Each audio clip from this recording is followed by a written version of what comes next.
Hello বন্ধুরা, কেমন আছো তোমরা সবাই? হোপফুলি সবাই খুব ভালো আছো। বিকেলবেলা প্রায় 4টে সাড়ে 4টে বাজে, গিনি এখানে একটু এক্সারসাইজ করছে।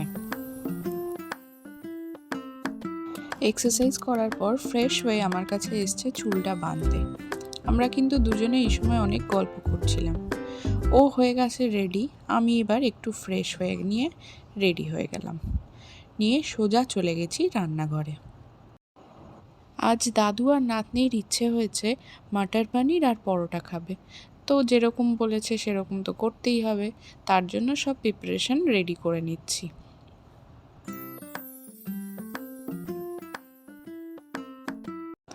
কড়াইতে একটু সাদা তেল দিয়ে নিয়েছি।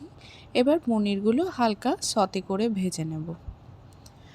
পনির আমার ভাজা হয়ে গেছে। এবার ওই তেলেই একটু পেঁয়াজ কুচি দিয়ে দিলাম, তারপরে আদা রসুনের পেস্ট দিয়ে দেবো, তারপরে হলুদ গুঁড়ো, নুন দিয়ে একটু ভালো করে নাড়িয়ে নেব।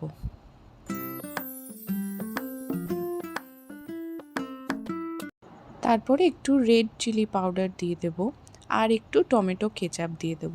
নিয়ে মশলাটাকে ভালো করে কষিয়ে নেব।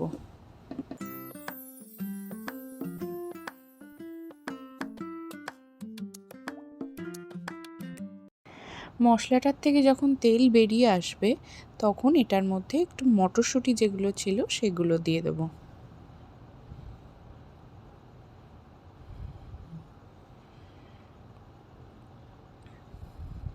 ভালো করে নাড়িয়ে এবার পনিরগুলো দিয়ে দেবো।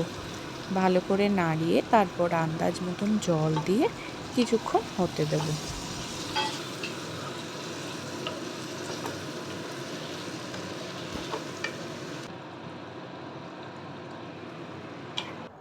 নামানোর আগে একটু ধনেপাতা দিয়ে ব্যাস রেডি হয়ে যাবে মটর পনির।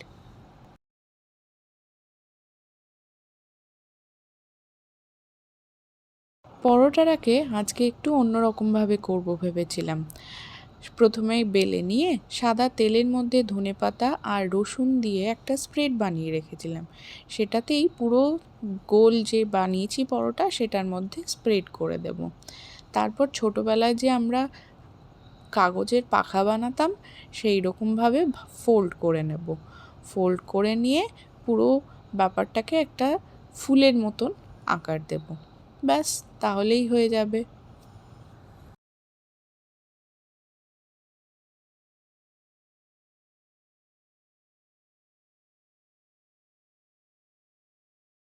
ব্যাস রেডি, খাওয়ার আগে ভেজে দেব, তাহলেই হয়ে যাবে। রেসিপিগুলো অবশ্যই ট্রাই করো, আর কেমন হয়েছে সেটা কমেন্ট করতে কিন্তু ভুলবে না। আর ভিডিওটা ভালো লাগলে একটা লাইক করে দিও, শেয়ার করে দিও আর সাবস্ক্রাইব করে দিও। আজকের জন্য টাটা, গুড নাইট।